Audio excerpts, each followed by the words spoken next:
우리 고은 자매님께서 간증 가운데 이런 말씀을 하셨습니다. 저는 행복한 신자가 되었습니다. 고은 자매님께서 행복한 신자가 된 이유는 자신의 근원적인 소속감의 문제를 해결했기 때문입니다. 우리가 교회로부터 상처를 받은 사람들이 많이 있는데 교회로부터 받은 상처는 다른 것으로는 절대 치유되지 않아요. 교회에서만 치유가 가능합니다. 고은 자매님께서 예수 그리스도를 통해 하나님께 온전히 속할 뿐만 아니라 하나님의 가족 공동체인 교회에 온전하게 속하게 되면서 자신의 영혼의 정체성이 온전해졌다고 느끼고 행복을 외치고 선포할 수 있게 된 것이 지난 간증에서 우리가 살펴봤던 내용이었어요. 에덴 동산에서 아담과 하와는 행복한 사람들이었습니다. 그들의 소속감에 문제가 없었기 때문이에요. 그들 하나님께 온전히 속해 있었고요. 서로에게 온전히 속해 있으면서 참된 기쁨과 행복을 누렸었습니다. 그런데 창세기 3장에서 안 좋은 소식이 들려오기 시작하는데 죄가 우리 가운데 침투해 들어오기 시작한 거예요. 죄의 결과는 이 소속감을 완전히 해체시킨 겁니다. 더 이상 우리는 하나님께 속한 자가 아니게 됐고 서로에게도 온전히 속할 수 없게 된 거예요. 그래서 예수님께서 2000년 전에 이 땅에 오셔서 이 문제를 바로잡으신 겁니다.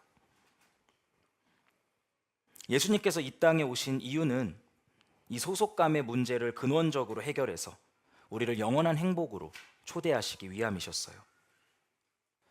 우리가 단편적으로 생각하면 예수님의 십자가가 단순히 하나님과의 관계만을 회복시켰다라고 생각하는데 그렇지 않습니다. 예수님께서 행하신 일은 더 영광스러운 일이에요. 하나님과의 관계만 회복시킬 뿐만 아니라 우리 서로의 관계까지 회복시키면서 인간이 누릴 수 있는 가장 깊은 형태의 행복으로 초대해 주시는 겁니다.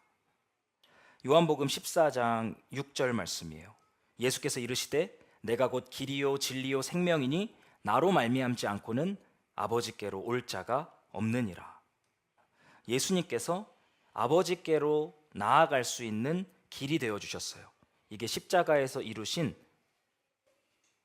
반쪽짜리 역사입니다. 그리고 다른 반쪽짜리 역사는 이와 같은 말씀이에요. 이방 사람과 유대 사람 양쪽 모두 그리스도를 통하여 예수 그리스도의 십자가를 통하여 아버지께로 나아가게 됐습니다. 그러므로 이제 여러분은 성도들과 함께 하나님의 가족이 되었습니다. 이 두 가지의 길을 다 열어주신 거예요.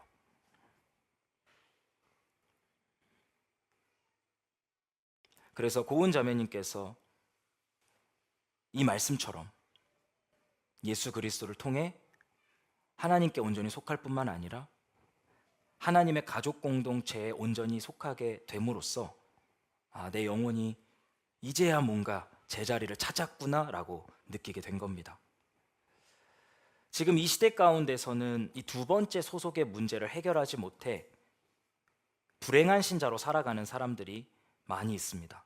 그리고 이 두 번째 소속 문제를 해결하기 전까지는 결코 고은 자매가 외쳤던 행복한 신자의 삶에 이를 수 없어요.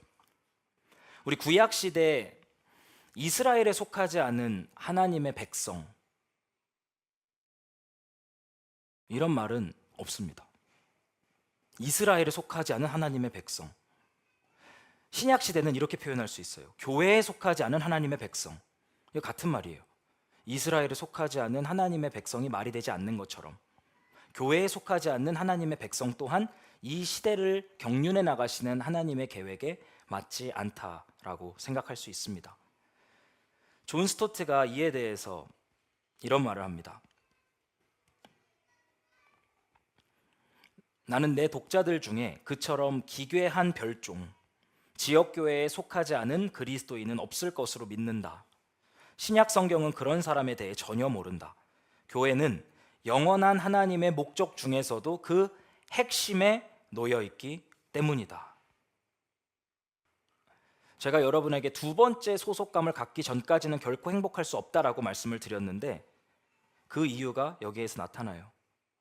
교회라고 하는 것은 영원한 하나님의 목적 중에서도 그 핵심에 놓여 있기 때문에 그 핵심을 벗어난 신앙생활로부터 참된 만족과 기쁨을 얻는다는 것은 불가능합니다.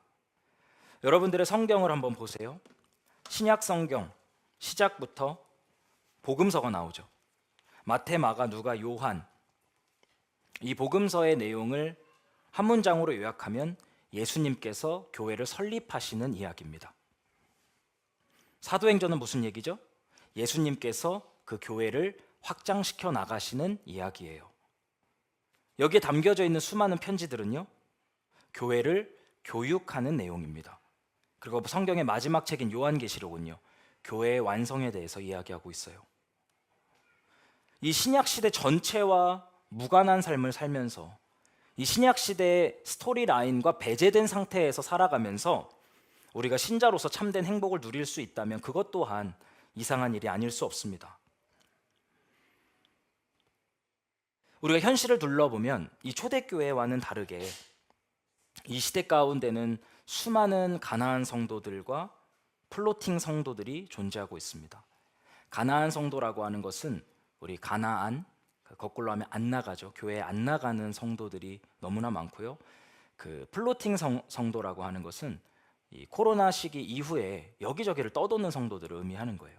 어디에도 적을 두지 못하고 그냥 유튜브를 떠돌고 이 교회 저 교회 또 이렇게 좀 유명해지고 좀 핫하다고 하는 교회들을 계속 찾아다니는 그 무리들을 의미하는데 이 시대 가운데는 이렇게 가나안 성도들과 플로팅 성도들이 너무나 많습니다. 이와 같은 시대의 특징들이 나타난 이유는 두 가지 정도가 있을 거예요. 이게 손뼉이 둘이 맞아야 소리가 난다고.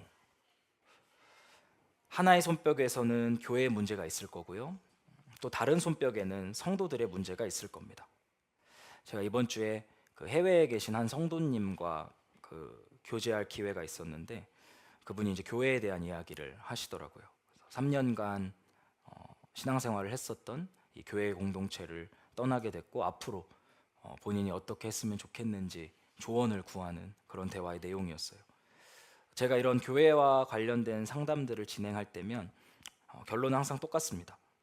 이전 교회 생활에 대한 경험을 토대로 교회와 자신의 삶을 돌아봐라. 그리고 다시 교회를 향해 나가라. 절대로 교회를 포기하지 말아라.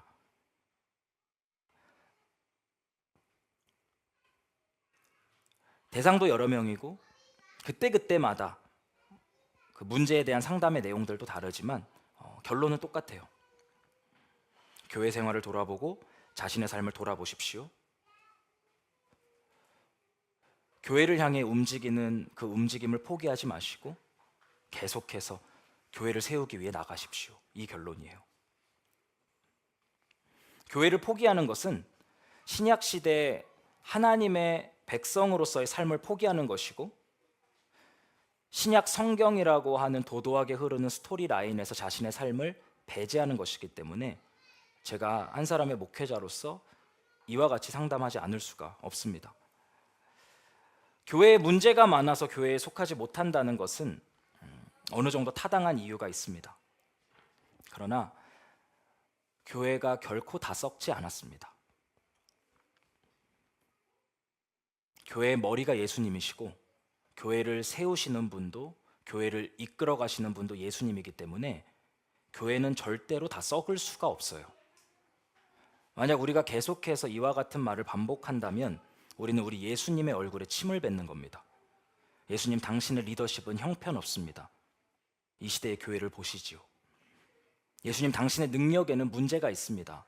능력이 있으시다면 교회가 이렇게 될 리가 없었겠지요. 이렇게 우리가 누워서 자신의 얼굴에 침을 뱉는 행위가 바로 교회를 욕하는 행위다라고 말할 수 있을 겁니다. 예수님께서는 2000년 전부터 지금까지 당신의 몸된 교회를 통해서 하나님 나라를 확장시켜 오셨습니다. 그리고 그 흐름은 한 번도 실패한 적이 없고 한 번도 끊어진 적이 없어요.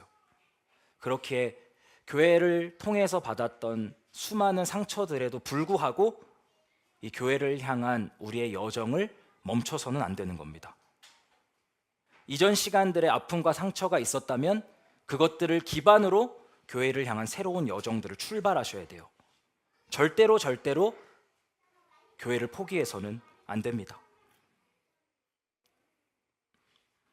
오늘 우리가 하고 싶은 얘기는 이 시대의 교회의 여러 가지 문제점들에 대해서 살펴보기보다는 우리 자신을 돌아보는 시간을 좀 가지려고 합니다. 교회의 문제점에 집중하는 일들은 결과적으로 우리 모두에게 어떤 해결책도 주지 못해요. 하지만 성경 말씀을 피고 내 자신을 돌아보고 하나님의 말씀에 내 삶을 맞춰 나가기 위한 모든 시도들은 언제나 선한 결과들을 낳습니다. 우리가 교회에 속하기 위해 가장 필요한 한 가지를 꼽자면 따라해 보세요. 겸손함이라고 할 수 있습니다. 겸손함이 없이는 결코 교회에 소속될 수가 없어요. 다르게 표현하면 하나님께서는 결코 교만한 신자를 자신의 몸의 일부로 받아주시지 않는다는 말입니다. 교만한 신자라는 것은 예수님의 몸 안에 암세포 같은 존재가 되는 거예요. 암세포라고 하는 것은 비정상적인 세포 분열을 통해서 몸 안에서 무서운 속도로 자신의 영역을 확장시켜 나갑니다. 그리고 암세포의 영역이 확장될수록 우리의 몸은 쇠약해지고 고통스러워지고 결국에는 죽음에 이르게 돼요. 우리가 오늘 살펴봤던 이 고린도 교회 안에는요, 이와 같은 암세포의 역사가 점점 무르익어 가고 있었습니다. 처음에는 작게 시작했는데요, 그것들을 방치하다 보니까 점점 더 커져서 고린도 교회라고 하는 하나님의 몸 자체가 병약해지기 시작하고 그 가운데 고통이 심화되기 시작하고 점점 그 생명력을 잃고 시들어가고 있었던 거예요. 고린도 교회에서 어떤 일들이 일어나고 있었을까? 우리가 고린도서 11장 18절부터 말씀 좀 다시 한번 보겠습니다. 첫째로 여러분이 교회에 모일 때에 여러분 가운데 분열이 있다는 말이 들리는데 그것이 어느 정도 사실이라고 믿습니다.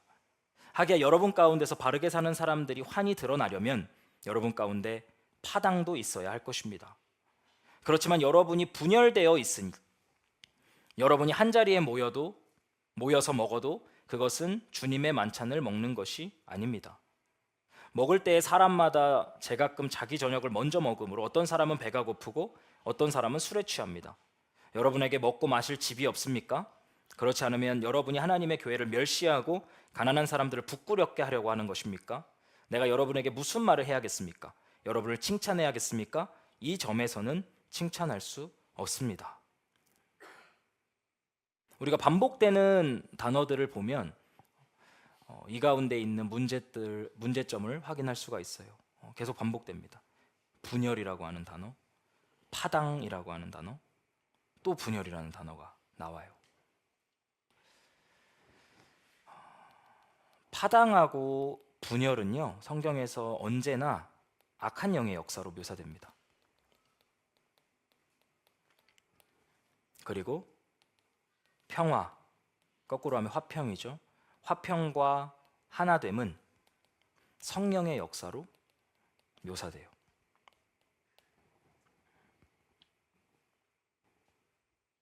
에베소서 4장 말씀 보세요. 겸손함과 온유함으로 깍듯하게 대하십시오. 오래 참음으로써 사랑으로 서로 용납하십시오. 성령이 여러분을 평화의 띠로 묶어서 하나가 되게 해주신 것을 힘써 지키십시오. 성령께서 교회 안에 행하시는 일은 뭐냐면 하나 되게 하시는 일이에요. 악한 영이 하는 일은요, 당을 짓고 분열시키는 일입니다. 그리스도의 몸도 하나고 성령도 하나입니다. 이와 같이 여러분이 부르심을 받았을 때 그 부르심의 목표인 소망도 하나였습니다. 주님도 한 분이시고 믿음도 하나고 침례도 하나고 하나님도 한 분이십니다. 이 평화와 하나됨을 추구하는 하나님의 사람이 되기 위해서는요, 이 하나됨에 대한 올바른 신학과 실천이 필요합니다. 우리가 오늘 본문의 뒷부분이 하나됨에 대한 이유, 당위성에 대해서 설명하는 거예요. 우리가 왜 하나됨을 힘써 지켜야 하죠? 그리스도의 몸이 하나니까요. 내가 받은 성령과 지오자매가 받은 성령이 한 성령이니까요. 예수님의 몸도 하나고 우리가 받은 성령도 하나고 우리의 목표도 하나고 소망도 하나고 주님도 한 분이시고 믿음도 하나고 침례도 하나고 하나님도 한 분이시기 때문에 이와 같은 근거에서부터 우리가 어떻게 살아야 하는지 삶에 대한 실천의 명령들이 나오게 되는 거예요. 성경은 항상 명령부터 주지 않아요. 이유를 먼저 설명해 줍니다. 성령이 하나고요. 주님의 몸이 하나고요. 하나님도 한 분이시기 때문에 그렇기 때문에 여러분들은 성령께서 하나 되게 하신 것을 힘써 지켜야 합니다. 여러분들이 이 일을 하고 있다면 여러분은 성령의 사람이라는 뜻이에요. 그럼 힘써 지킨다는 건 뭐예요? 이 초자연적인 이해에서부터 점점 자연적인 순종의 행위로 나아가요. 겸손한 거, 온유한 거, 상대방을 깍듯하게 대하는 거, 이거 초자연적인 일이에요. 성령으로부터 시작되는 일이라는 거예요. 교회 하나됨을 유지한다는 것은 아주 특별한 주술적인 능력이 필요한 게 아니에요. 우리가 바깥에서는 볼 수 없는 전혀 다른 종류의 어떤 행동을 한다는 것도 아닙니다. 뭐라고 얘기하죠? 서로를 깍듯하게 대하는 거예요. 예수님의 명령이에요. 서로를 깍듯하게 대해라. 그래야 하나님의 꿈, 하나님의 목표인 교회의 하나됨이 유지된다. 깍듯하려면 어떻게 해야 돼요? 겸손해야 돼요. 온유해야 돼요. 오래 참는 사랑이 있어야 돼요. 그래야만 하나님께서 말씀하신 이 기깔나는 신학적인 증언이 실제 우리 교회의 모습 가운데서 실현되고 유지될 수 있다라고 말씀하고 계신 겁니다. 제가 자주 말씀드리죠. 잘 모르면요 악해져요. 무지는 악이에요. 어둠 가운데 행하는 건 우리를 악한 행위 가운데로 몰고 갑니다.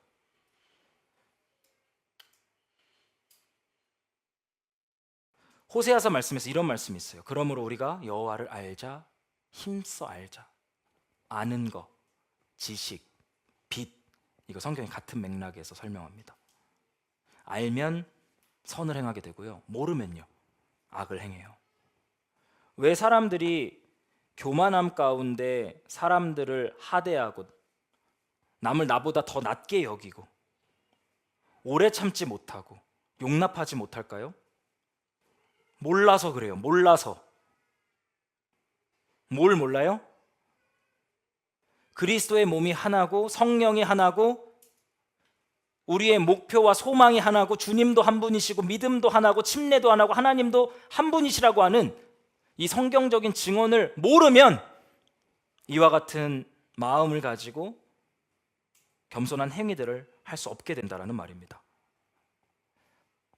우리 옆 사람하고 한번 인사해 보겠습니다. 여호와를 힘써 합시다.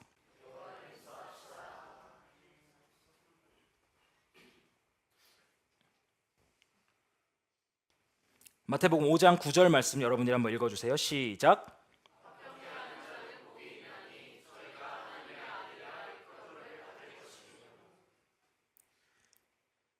아까 제가 말씀드렸죠? 평화, 화평, 하나됨. 이거 누구한테 속한 거냐면 성령님께 속한 거예요. 화평케 하는 자는 복 받은 사람입니다. 그리고 화평케 하는 사람이 하나님의 아들이다, 하나님의 딸이다 일컬음을 받게 될 거예요. 파당과 분열을 일으키는 사람 아닙니다. 화평케 하는 사람, 평화를 이뤄내는 사람, 하나됨을 유지시키는 사람, 그런 사람들이 하나님의 아들이라 일컬음을 받게 된다라고 성경이 이야기하고 있어요.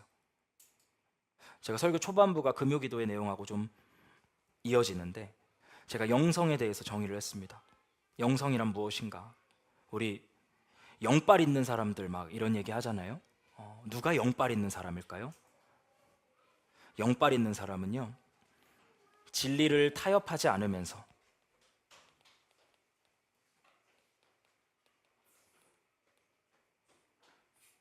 사람들 사이에 화평을 이뤄내는 사람들이에요.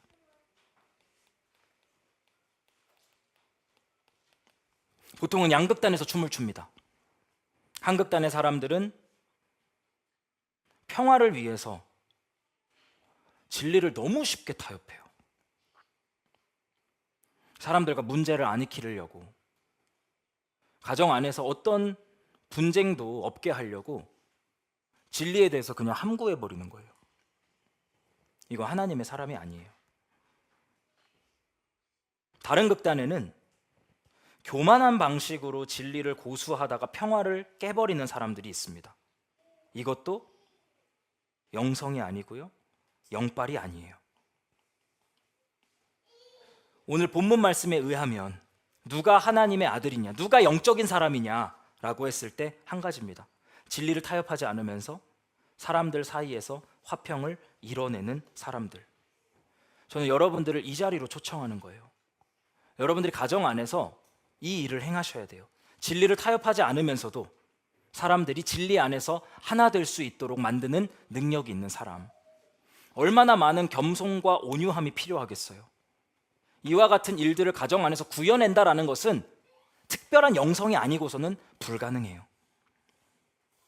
피상적이고 경박한 신앙의 영성들은 이와 같은 깊이까지 닿지 못합니다. 전 여러분들이 깊은 영성을 소유한 사람들이 됐으면 좋겠습니다.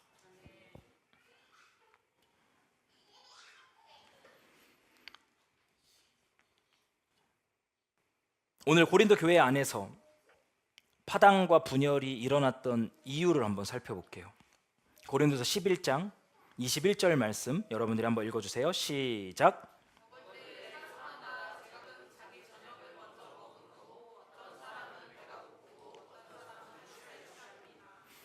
여기 제가 번역을 조금 수정을 하겠습니다. 먼저 먹음으로 라는 번역 있죠. 제가 신뢰할 만한 주석들 여러 개를 찾아봤는데 이 번역을 지지하지 않더라고요. 어떤 번역을 지지하냐면 식사하는 모든 사람은 동시에 식사를 하는데,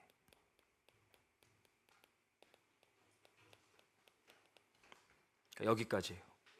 이게 먼저라는 말이 어떤 시간의 그 선후 관계를 나타내는데, 우리가 문맥 안에서 그리고 그 단어들을 정확하게 해석을 할 때 이 어떤 시간의 선후 관계에 대한 표현으로 사용하는 게 부적절하다고 정리를 하시더라고요. 여기서부터 여기까지 이렇게 읽을게요. 식사하는 모든 사람은 동시에 식사를 하는데 어떤 사람은 배가 고프고 어떤 사람은 술에 취합니다. 이 말이에요. 당시에 고린도 교회 성도들 그 가운데 몇 명이 자기 중심적으로 교회를 개편하려고 했습니다. 그들이 가지고 있는 건 돈이었어요. 그래서 돈을 가지고 사람들을 통제하고 조종하기 시작하면서 결국은 교회의 모습을 어디까지 타락시켰냐면 세상과 똑같은 형태까지 타락시키고 말았습니다. 이 교회라고 하는 공동체는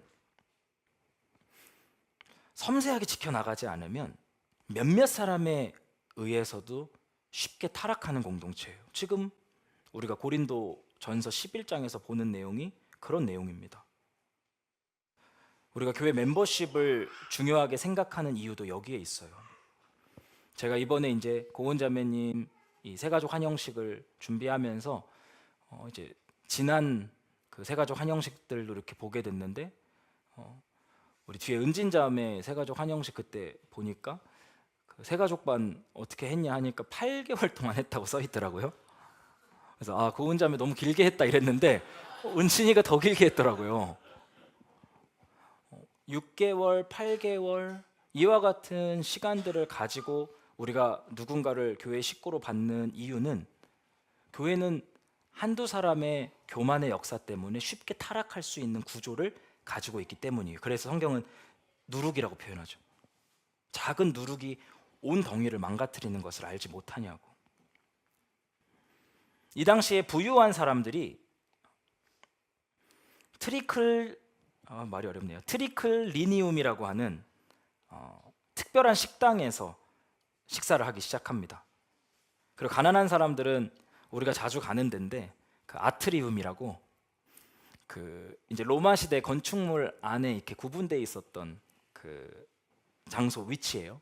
그래서 부자들은 특별한 식당이었던 트리클리니움에 모여서 식사를 하고, 또 가난한 사람들은 아트리움은 무슨 뜻이냐면 밭값 마당이라는 뜻이에요. 밭값 마당에 모여가지고 이제 식사를 하게 된 거예요. 이 부자들끼리 모여가지고 이제 음식을 딱 펼쳐 놓으니까 먹을 게 얼마나 많겠어요. 개걸스럽게 먹으면서 심지어 술에 취하기까지 한 거예요. 근데 교회 모임으로 다 같이 모였는데 이들의 특별한 식탁 밖에 저기 아트리움 바깥 마당에는 가난한 사람들이 옹기종기 모여가지고 배를 쫄쫄 굶고 있는 거예요. 그러면서 이 식사가 끝나고 나면 교회 리더가 사람들을 모으는 겁니다. 우리 이제 주님의 만찬을 진행합시다.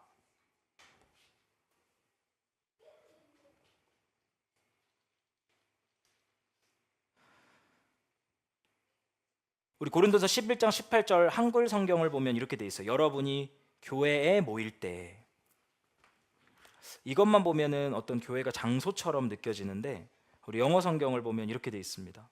as a church예요. 여러분이 함께 모일 때에, 뭘로요? 교회로서 함께 모일 때에. 그러니까 한글 성경을 보면 우리가 교회가 장소인 것처럼 묘사가 되는데 성경에서 이 신약 성경적 맥락에서 교회는 한 번도 장소로 묘사된 적이 없어요. 이 성도들의 컴투게더 모임이에요. 성도들이 같이 모이면 그게 교회예요. 근데 다 같이 모였는데 이 세상적인 기준으로 반으로 쫙 나눠져 버린 겁니다. 그리고 주의 만찬을 진행을 하니까 사도 바울이 그건 형식적으로는 주의 만찬이어도 실질적으로는 주의 만찬이 아니다라고 이야기한 거죠. 여러분들이 한번 11장 20절 말씀 읽어주세요. 시작.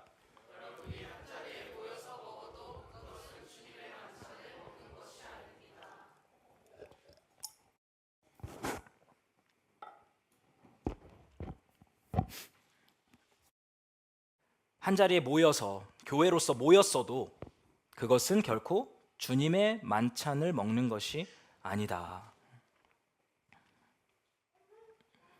그래서 하나님께서 이제 교회의 암세포들을 제거하시거나 또는 그 암세포들을 정상세포로 바꿔가는 작업들을 행하세요. 어떻게 그들을 다루시냐면 그들을 이 공동체 안에서 내어 쫓으시는데, 쫓으시는 방식이 너무 무섭습니다. 죽이세요. 우리 제가 이 말씀 자주 인용하죠. 하나님은 교만한 자를 대적하시되. 이거 비유 아니에요. 하나님께서 교만한 자를 대적하신다라는 말은 비유적인 표현이 아니라 실제 적으로 여기시고 그 적들을 몸 안에서 축출해내십니다. 뭐라고 써 있죠?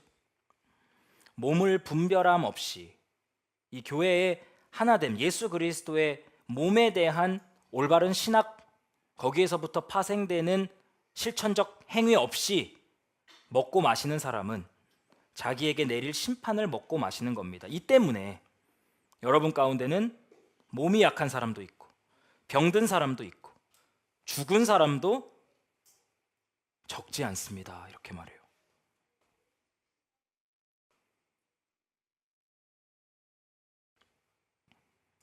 하나님께서 교만한 자를 대적하신다라는 것은 절대 그냥 하는 소리가 아니세요. 우리가 이와 같은 말씀을 들을 때는 전하는 사람도 진중함을 잃으면 안 되고요. 듣는 사람들도 이 말씀의 무게를 간과해서는 안 됩니다.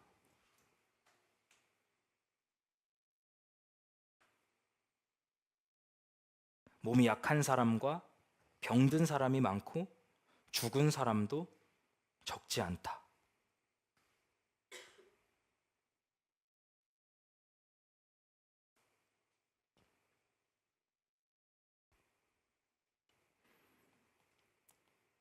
제가 교만을 잘 정의하고 싶습니다.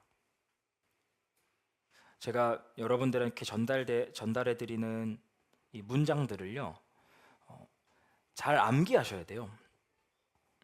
우리가 어떤 개념이 어떻게 실체화되냐면 단어들로 설명될 때 그게 무슨 말인지 아는 거예요. 교만하다라는 것을 풀어서 설명해 놓지 않으면 그 의미를 밝히 알 수 있도록 다른 여러 단어들을 조합해서 나열하지 않으면 우리는 그게 쓰면서도 무슨 말인지 모르게 돼요. 교만은 뭐예요? 자기 중심적이고 자기를 사랑하고 자기를 높이는 영혼을 소유한 사람들입니다. 그게 교만한 자예요. 이 영혼에서부터 교만은 나는 너희와는 다르다라는 우월감을 품게 합니다. 그래서 자신의 영광을 위해서 말하고 행동하고 모두에게 나를 주목하라고 추파를 던지게 돼요. 그리고 그 우월감은 다른 사람을 향해서 비판하고 지적하고 무시하는 그와 같은 특징을 가지고 있습니다. 저는 이 단어들을 여러분들이 다 챙기셨으면 좋겠어요. 이거 쉽게 정리한 게 아니거든요. 교만을 설명하기 위해 몇 가지 단어들을 선별한 거예요. 자기중심적이고 자기 사랑, 자기밖에 모르고 자기를 높임받고 자기가 영광받는 것들을 즐거워하는 영혼을 소유한 사람들, 그 영혼에서부터 우월감을 품고 그 우월감은 자신이 크고 중요한 사람이라는 것을 나타내기 위한 말과 행동으로 표현되고 다른 사람들을 향한 비판과 무시로 나타나게 된다라는 겁니다. 이렇게 정리를 해놔야 우리 영혼을 살필 수가 있는 거예요. 왜 교만한 사람이 있는 곳에는 늘 파당과 분열이 일어날까? 첫 번째, 제가 말했던 것이 자기중심성이었어요. 교회라고 하는 공동체는 예수님 중심입니다. 말씀 중심이에요. 모두가 다 예수님께 집중해야 하고요, 말씀에 집중해야 돼요. 그렇게 될 때 하나됨을 유지할 수가 있습니다. 근데 교만한 사람들이 들어오면 이 자기 중심성을 어떻게 처리할 수가 없어요. 그러면 새로운 구심점이 되고자 움직이기 시작해요. 그렇게 자기를 중심으로 새로운 당파가 생기게 되고 교회가 결국에는 분열되는 일까지 이르게 된다라는 것이에요.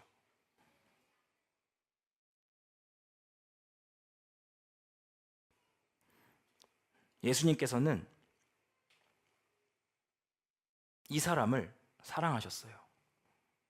이 교만한 사람을 사랑하셨어요. 그래서 어떤 일을 하시냐면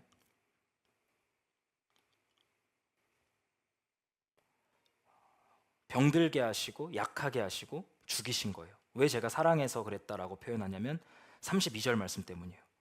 그런데 주님께서 우리를 심판하시고 징계하시는 것은, 우리를 약하게 하시고 병들게 하시고 심지어 죽이신 것은 우리가 세상과 함께 정죄를 받지 않게 하시려는 것입니다. 그들이 세상과 함께 영원한 정죄를 받지 않도록 단계적으로 역사하신 거예요. 처음에는 약하게 하시고 그 다음에는 병들게 하시고, 그래도 이와 같은 자기중심성을 버리지 못하면 결국은 이 세상으로부터 분리시키심으로써 세상이 받아야 하는 영원한 정죄로부터 그를 구원하신 겁니다. 교회의 영광을 지키는 동시에 그 영혼의 죄를 멈추고 궁극적으로 그를 구원하시기 위한 사랑 행위가 이와 같은 일이었다는 거예요. 사도 바울은 그렇게 표현하고 있습니다. 그럼 여러분들이 어떤 사람이 되어야 하냐면 책망을 잘 받는 사람이 돼야 돼요. 제가 잠언서 15장 31절 32절 말씀 읽어드릴게요. 목숨을 살리는 책망에 귀 기울이는 사람은 지혜로운 사람들 사이에 자리 잡는다. 목숨을 살리는 책망에 귀 기울이는 사람은 지혜로운 사람들 사이에 자리를 잡는다. 지혜로운 사람들 사이에 자리 잡고 싶으신 분 손 들어보세요. 다 두 손 드세요. 누가 안 그러겠어요. 우리도 다 지혜로운 사람들 사이에 우리 자리를 차지하고 싶어하는 사람들이에요. 그러려면 뭘 해야 되냐면 목숨을 살리는 책망에 귀를 기울여야 합니다. 훈계를 싫어하는 사람은 자기 생명을 가볍게 여기는 사람이다. 오늘 이 잠언서 말씀을 전 여기랑 연결시키고 싶어요. 훈계를 싫어하는 사람은 자기 생명을 가볍게 여기는 사람이에요. 책망을 잘 듣는 사람은 지식을 얻은 사람이다. 이 책망을 통해서 지식을 얻고 삶의 변화를 입어서 지혜로운 사람들 사이에 스스로를 위치시키는 거, 이게 성경이 우리를 이끌어가는 방향이에요. 오늘 이 말씀들을 통해서 저는 여러분들이 책망을 잘 들으시고 지혜로운 사람들 사이에 위치하게 되는 영광이 있기를 바랍니다. 그 어리석은 사람들 사이에 위치하면은 그 쪽팔리잖아요, 그죠? 지혜로운 사람들 사이에 있어야죠. 우리가 세상에서 부한 사람들, 가난한 사람들, 이건 상관없어요. 내가 재산이 많건 적건 그건 그렇게 쪽팔린 일이 아니에요. 뭐가 쪽팔린 거예요? 하나님의 지식의 영향을 받지 않은 영혼들 사이에 내가 위치해 있는 거, 그거 창피한 일입니다. 하나님의 지혜의 영향을 받아서 지혜로운 사람들 사이에 우리가 위치하는 거, 그 영광스러운 일이에요. 저는 여러분들이 그와 같은 영예를 차지하는 사람들이 되기를 바랍니다. 15시 11분 앞으로 주의 만찬과 새가족 환영식까지 하려면 저에게 주어진 시간은 단 9분. 그리고 앞으로 남은 대지는 4가지. 그러니까 그걸 줄여서 3분, 3분, 3분으로 요약해서 이야기를 한번 해보도록 하겠습니다.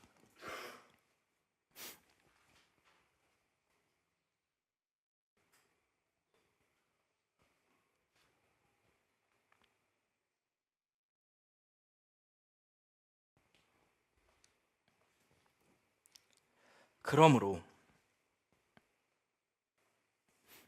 이 교만한 심령을 가지고 자기 중심적으로 예수님 말고 다른 구심점이 되어서 파당을 이루고 분열시키는 사람들은 약하게 되고 병들게 되고 심지어는 죽게 되니, 그러므로 누구든지 합당하지 않게 주님의 빵을 먹거나 주님의 잔을 마시는 사람은 주님의 몸과 피를 범하는 죄를 짓는 것입니다. 그러니 각 사람은 자기를 살펴야 합니다. 그런 다음에 그 빵을 먹고 그 잔을 마셔야 합니다. 우리가 해야 될 첫 번째 행동 지침이 나왔어요. 성경에 우리에게 무언가를 명령하는 방식은 늘 똑같아요. 주의 만찬은 이런 것입니다. 그러므로 이렇게 행동하십시오. 신학적 이해가 우선이고요, 실천적 행위가 그 뒤를 따릅니다. 이 신학적 이해가 부족하면요, 당연히 실천도 형편없어요. 왜 사람들이 주의 만찬 가운데 충분한 은혜를 못 누리죠? 모르니까요. 주의 만찬이 어떤 건지 모르니까요. 우리가 주의 만찬에 참여하기 전에 가장 먼저 해야 될 겁니다. 자기를 살펴야 합니다. 오늘 말씀을 기준으로 해서 여러분들의 영혼을 샅샅이 살피세요. 교회 안에서 내 교만한 말과 행동이 몸의 질서에 역행하거나 부조화를 이루는 것은 없는가?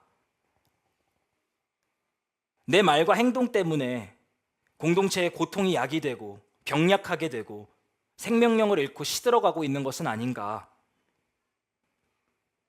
여러분들 자기 자신의 말과 행동을 살펴야 합니다. 그리고 나서 여러분들을 위해 준비된 빵과 잔을 받는 거예요. 인간의 문제 중에 하나는 뭐냐면요, 가장 아름답고 영광스러운 것을 가장 하찮고 평범한 것으로 전락시킨다는 거예요. 주의 만찬은요, 그런 취급을 받아야 될 의식이 아니에요. 평범하고 하찮지 않아요. 예수님께서 우리에게 예배 의식으로 주신 유일한 규칙이 있는 행위입니다. 언제 모여라, 어디에서 모여라, 모여서 무엇을 해라, 한 번도 규범화해 주신 적이 없어요. 근데 주의 만찬은 다릅니다. 주의 만찬은 정확한 매뉴얼을 가지고 이렇게 지켜라 라고 말씀하신 예배의 요소예요. 첫 번째로 여러분들이 자기의 영혼을 말씀으로 살피면서 이 식탁 가운데 참여하기를 바랍니다. 두 번째는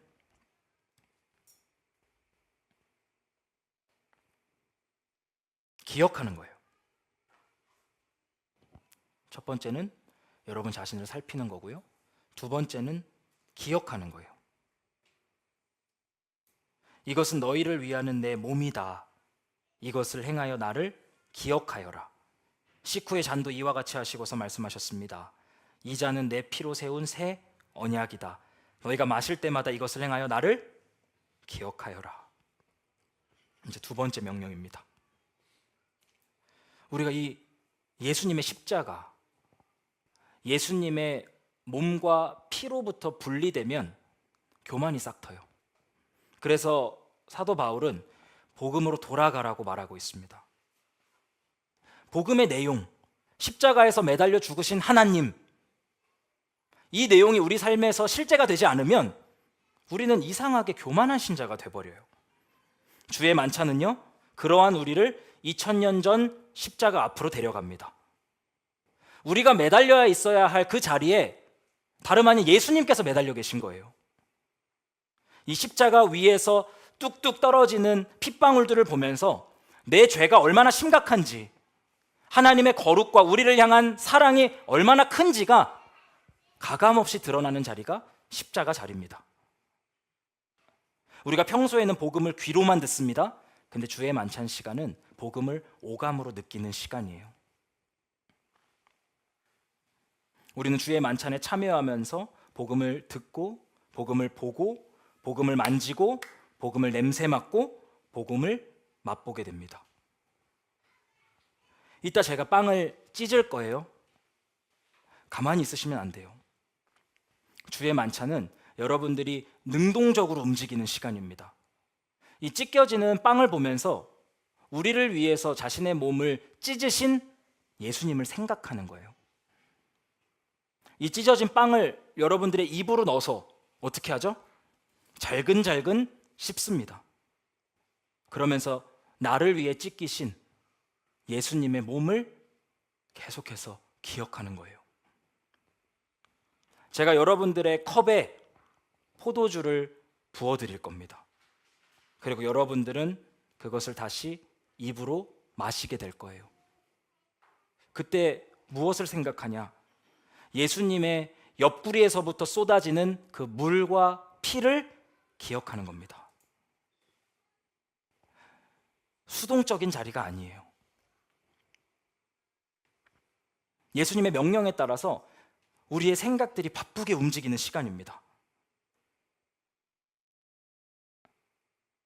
우리가 이 십자가에서 예수님께서 행하신 일을 통해서 하나님과의 관계가 회복됐고 하나님의 가족의 일원이 돼서 우리의 소속감의 문제가 해결되었음을, 우리는 이 십자가를 통해서 영원히 승리한 자의 일부가 되었음을 선포하면서 기쁨으로 충만해지는 환희의 식사가 우리가 이따 함께할 식사입니다. 우리가 과거를 돌아볼 뿐만 아니라 주의 만찬을 통해서 예수님의 죽으심을 선포하는 것이다 라고 말하고 있습니다. 우리는 지금 우리 자신을 살피고 있고요,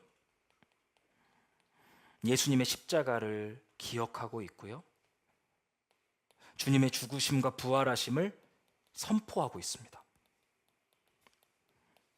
주의 만찬은요, 우리 영혼의 가장 깊숙한 곳부터 우리로부터 가장 멀리 있는 땅끝까지 우리의 안과 밖을 아우르게 만드는 특별한 식사입니다. 주의 만찬에 참여할 수 있는 사람은 분명히요 정해져 있습니다. 예수 그리스도를 믿고 침례를 받아 교회의 일원이 된 자들에게 베풀어지는 식사가 이 주의 만찬이에요. 그렇다고 해서 불신자들이 이 자리에서 나가야 되는 것은 아닙니다. 불신자들은 이 식탁에서 배제된 상태에서 주의 만찬에 대한 설명을 듣습니다. 그리고 신자들이 찢어진 빵과 부어진 포도주를 먹고 느끼고 눈물 흘리는 것을 보면서 복음이 어떤 건지를 생각해 보게 되는 거예요. 혹시 여러분들이 누군가를 전도하고 싶다라고 하면 주의 만찬이 있는 주에 그 사람을 초청하는 것은 좋은 전도 방법이 될 거예요. 우리가 이 형식을 따라서 복음을 설명할 거고요. 여러분들이 그 복음을 느끼는 장면을 이 사람들이 볼 수 있으니까요. 교회가 두려워하지 말아야 될 게 뭐냐면 사람들을 배제시키는 걸 두려워해서는 안 됩니다. 사람들을 진정한 의미로 안으로 끌어들이기 위해서는 그 사람들이 내가 여기서부터 배제된 사람이라는 것을 느낄 수 있게 해야 돼요. 사도 바울이 항상 얘기하죠. 교회 안과 밖을 확실하게 구분하라고요. 이게 복음 전파의 시작이고 교회다움을 회복하는 첫 번째 걸음입니다. 그래서 우리가 해야 하는 세 번째 일은 이 주의 만찬을 통해서 이 세상 가운데 예수님께서 실제 2000년 전에 죽으셨고 부활하셨다는 이 사실을 같이 선포하는 거예요. 아름다운 장면입니다.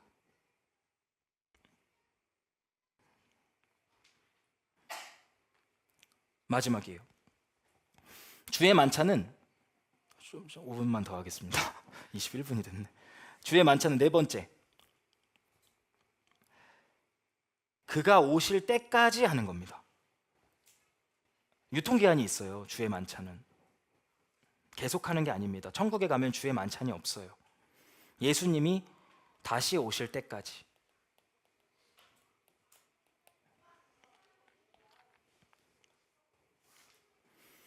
구약시대의 유월절 식사 있잖아요. 우리 출애굽을 기념하면서 대대손손 지키라고 했던 그 유월절 식사, 이건 이 주의 만찬에 대한 예표였어요. 예수님께서 애굽으로부터가 아니라 죄로부터 인류를 구원하셔서 하나의 가족을 이루시겠다는 것에 대한 예표로서 유월절 식사가 구약시대에 있었던 겁니다. 이 신약시대에 우리가 누리고 있는 이 주의 만찬도 다가올 시대를 향한 예표적인 거예요. 영원한 시대 가운데 우리가 누리게 될 어린 양의 혼인잔치를 맛보는 자리가 이 자리예요. 우리가 이 길을 충성되이 걸어갈 때 저는 평생 교회의 종으로 살고 싶거든요. 제가 지금 살아왔던 이 35년 이상의 인생 가운데 제가 70세까지 80세까지 여러분들을 위한 종으로서, 하나님의 백성들을 향한 종으로서 이 삶을 충성되이 살아간다면 그 길 끝에서 예수님께서 저를 안아주시고 제 눈물을 닦아주시고 잘했다 착하고 충성된 종아 라고 말씀해 주실 거예요. 그리고 나서 성경은 그게 끝이 아니라 이후에 파티가 있을 거라고 말을 합니다. 본향에서 이루어지는 대대적인 파티예요. 오늘 여기에 차려질 이 조촐한 식탁은 그 어린 양의 혼인잔치에 들어갈 자격이 여러분들에게 있다라고 하는 그런 티켓과 같은 겁니다. 여러분들이 이 식탁에 참여하는 건 구원의 확신을 누리는 자리예요. 내가 2000년 전에 예수님께서 교회에게 주셨던 이 식탁, 2025년을 살아가는 지금 그 말씀에 의해서 주어진 이 식탁에 내가 여전히 참여하고 있다라는 것은 이 다가올 영원한 잔치에 내가 포함되어 있다라는 것을 증거해주는 이야기 때문에 이 식탁에 참여하면서 여러분들이 구원의 확신을 누리고 다가올 파티에 대한 기대감으로 부풀어 오르는 것은 좋은 일입니다. 우리 교회에서 오늘 예수님의 말씀에 따라서 빵과 잔을 드릴 거예요. 조촐할 겁니다. 빵 이만큼밖에 안 드릴 거예요. 잔도 이만큼 드릴 겁니다. 근데 우리가 이 길을 끝까지 걸어가 난 다음에 본향에 이르러서 이루어진 파티에는요,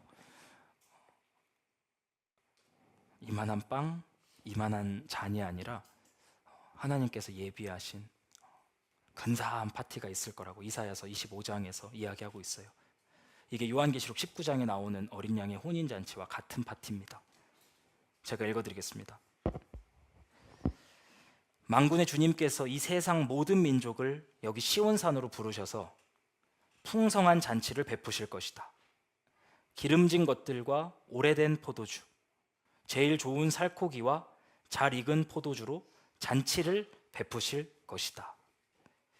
어떤 분이 저한테 질문해 주셨어요. 왜 오래된 포도주를 주시냐?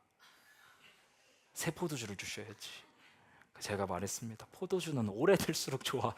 너무 착하게 살아서 이게 상한 거 주는 줄 알고 또 하나님이 아니에요. 오래된 포도주 좋은 겁니다. 가치가 오래될수록 그 가치가 높게 매겨지잖아요. 또 주님께서 이 산에서 모든 백성이 걸친 수의를 찢어서 벗기시고 모든 민족이 입은 수의를 벗겨서 없애실 것이다. 주님께서 죽음을 영원히 멸하신다. 또 주 하나님께서 모든 사람의 얼굴에서 눈물을 말끔히 닦아주신다. 그의 백성이 온 세상에서 당한 수치를 없애주신다. 이것은 주님께서 하신 말씀이다. 그날이 오면 사람들은 이런 말을 할 것이다. 바로 이분이 우리의 하나님이시다. 우리가 하나님을 의지하였으니 하나님께서 우리를 구원하신다. 바로 이분이 주님이시다. 우리가 주님을 의지한다. 우리를 구원하여 주셨으니 기뻐하며 즐거워하자. 이 식탁이 어디로 이어지냐면 이 잔치로 이어져요. 이 말씀을 들으면서 여러분들은 현재 여러분들의 삶을 변화시켜 나갈 수 있습니다.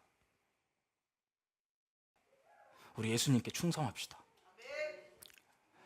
우리 예수님께 평생 같이 충성하기로 헌신하는 거예요. 예수님께서 우리에게 주신 명령들, 복음을 전하고 교회를 세우고 땅끝으로 나가면 그 길 끝에 내가 있을 거다. 힘들고 어려운 일들이 계속 되겠지만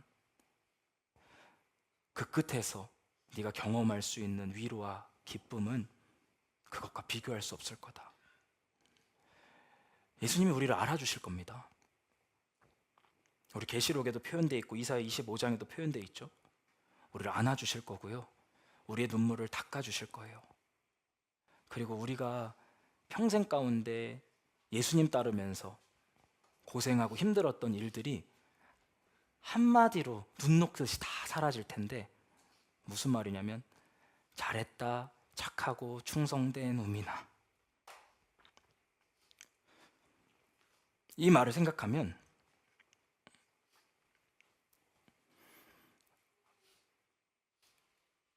우리가 뭐든지 할 수 있어요.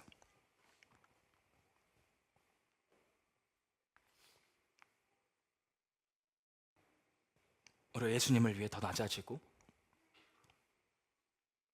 예수님을 위해 더 섬기고 예수님을 위해 더 사랑할 수 있습니다.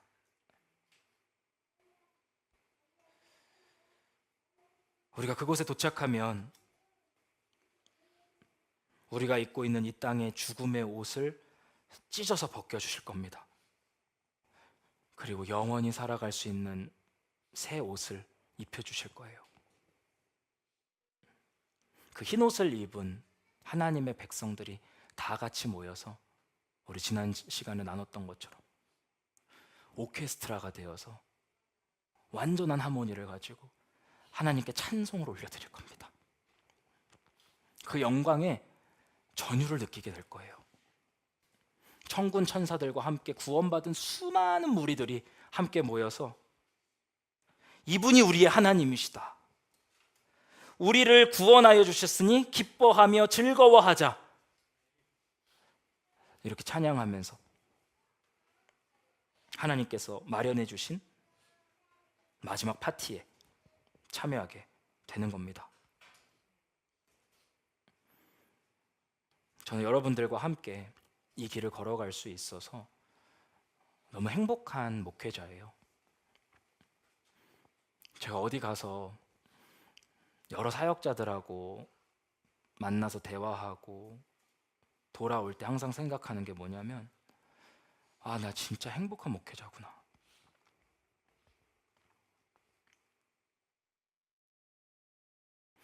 저는 억지로 하는 게 하나도 없어요. 해야 되니까 하는 것도 하나도 없어요. 저 진짜 하고 싶어서 하고 할 수 있어서 감사하면서 하거든요. 근데 다 그렇지 않더라고요. 아, 난 진짜 행복한 목회자다. 하나님께서 나에게 이런 은혜를 주셨다. 이게 제가 하나님을 찬양하는 수억 가지 이유 중에 한 가지 이유입니다. 우리가 지금 같이 교회를 세워나가는 이 일을 통해서 사람들에게 행복을 전해줄 겁니다. 그들의 잃어버린 소속감을 회복시켜 줌으로써 그들이 행복한 신자로서 살아갈 수 있도록 도울 거예요. 예수 그리스도의 복음이 하나님과 여러분의 관계를 회복시켜 주셨습니다. 여러분 하나님께 속했습니다. 그리고 당신은 더 이상 혼자가 아닙니다. 하나님을 아버지라고 부르는 가족이 생겼고, 이 가족 안에 여러분이 용납되면서 온전하게 속하게 될 것입니다. 교회의 사역은 행복을 확장시키는 거예요. 그리고 우리가 서로에게 주어진 명령들을 수행하면서 이 행복들을 유지시켜 나가는 겁니다. 고린도 교회와 같은 이런 일들이 일어나면 우리의 행복이 깨져요. 그래서 우리가 서로를 향한 명령들을 충실하게 지켜나가면서 우리 서로의 행복들을 지켜주는 것, 이게 교회 사역이라고 할 수 있을 겁니다. 이 일을 위해서 가장 필요한 것은 꾸준한 겸손이에요. 오늘 여러분들이 주의 만찬에 참여하시면서 여러분 스스로를 살피시고 2000년 전 실제로 하나님께서 이 땅에 오셨던 그 사건들을 기억하시고 우리 주변에 예수님을 모르는 사람들을 향해 복음을 선포하시고 마지막으로 다가올 파티를 기대하시면서 이와 같은 생각들이 여러분을 바쁘게 움직이게 하면서 우리가 오늘 만찬에 참여하도록 하겠습니다.